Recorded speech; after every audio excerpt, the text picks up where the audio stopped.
We're talking about money, money, money, money, money, money, money.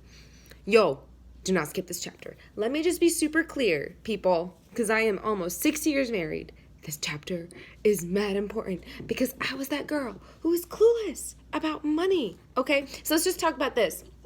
Chapter, I don't even know what chapter we're on, but this chapter is all about how he's saying like he wished he knew that a financial plan or how to handle finances before he got married.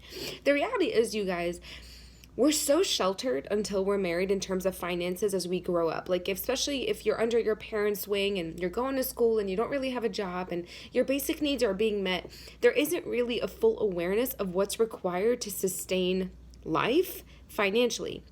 And so, he's sharing about how, like, when they first got married, like, his wife was just going to work full time. He was going to go to school. And then, like, 2 months in, they realized that wasn't sustainable. Like, they both had to work. And he was saying how, like, it was really easy to deal with money because they had very little money. And so it's just easy to sort of be like, okay, we have to pay our rent, we have to pay our bills, we have to get food. Done. And they would have, like, barely any money left over. But living paycheck to paycheck is sometimes easier.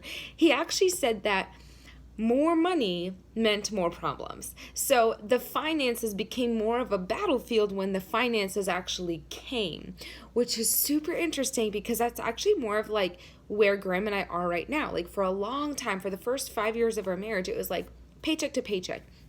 And now with this business that I love and other things, like, income is starting to grow, and it's not even at its full potential. Like, Graham is not getting paid as a full-time doctor. He's still a resident.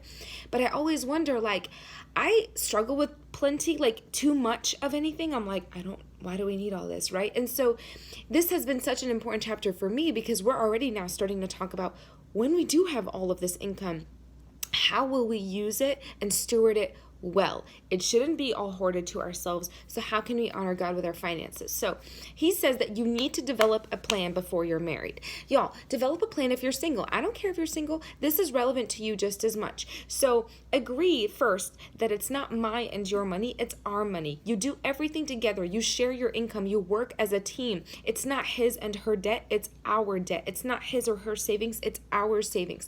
I'm also going to drop another truth bomb on you. Graham and I did not merge bank accounts until 4 years into our marriage, maybe 5, honestly. And it was mainly because I was the breadwinner the first 4 years of our marriage. He was in medical school, so zero money, and I've got social work income, and I was always under my dad's bank account. And guys, like, this was probably the stupidest thing I've ever done. Like, I don't know if it was a pride issue or if it was just general laziness. Like, I didn't feel like merging accounts, but we should have merged from day one. I still haven't even changed my name. I'm still Karen Camel legally. And that's more of a laziness issue. I just really don't feel like dealing with all of that. But I need to do it, right? Like, there's this merging that needs to happen. So if you're not willing to agree that it's our money, our savings, our debt, you're probably not ready to get married. Number 2 is agree on what percent of income you're going to save and what percent you're going to spend. So he has the 10-10-8-80 rule where 10% you save, and you're saving it to pay back credit debt, you're saving it for future planning, and then 10% you give away, expressing gratitude for what's been given to you. So 10% tithing is something Graham and I grew up with all of our lives, and so it was very easy for us to give back to the church 10%. But if you have somebody that has different beliefs or different values, this may take some negotiation and discussion. And then the last part is the 80%, and that goes to like mortgage payments, furniture, food, medicine, recreation, all that extra stuff. That's where your 80% goes. But you shouldn't be spending more than 40% on your rent. The biggest mistake we see couples dive into is they buy a house before they're ready. We're still renting. We've been renting for the last 6 years, and we have no intention of buying a house anytime soon until we know we can handle it. So a lot of people will buy a house not considering the down payment, not considering the monthly payment plans. And so be wise, basically, when you're looking for housing. And so he says, and then master the art of good shopping. Like, be a bargain hunter. Be okay with having less instead of always chasing more when it's not the right timing for more. And then he also talks about credit buying, which I'm weird about credit cards. I never had one growing up. And I know that you need them especially for buying houses, but I just think credit cards are like a waste of time. If I don't have the money, why am I going to spend money on why am I going to spend money on something that I actually don't have money for? And this is where discipline is important. Discipline is choosing what you want most over what you want now. And that is relevant to our fitness and it's relevant to our finances. And so why do we use credit? It's because we want now what we can't pay for. And so besides rent and mortgage buying, it's like credit should be like, be very careful with what you're spending on credit cards.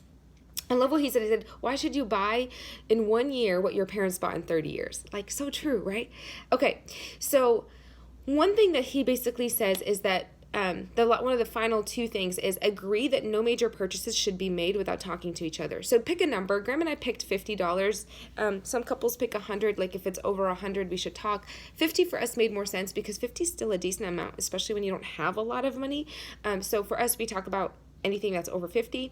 And then finally, who keeps the books, like the monthly bills, the online tracking. It doesn't mean that they make the financial decisions. That's a team thing, but who tracks everything. And both of you should know how to track, and it might change from season to season. Like I tracked a lot in the beginning and now Graham tracks a little bit more now. But so there's some important questions for you up top. Let's talk about money. Like this is a subject that's so taboo, but it's so important to talk about it. Don't be naive like me and think like it's all going to be dandy and you'll figure it out as you go. It's so important to have a plan before you're married and apply that plan even while you're single. Like start saving now, start tithing now, start doing all these things now so that you're disciplined in the habit of it. So check out the questions and we'll talk more.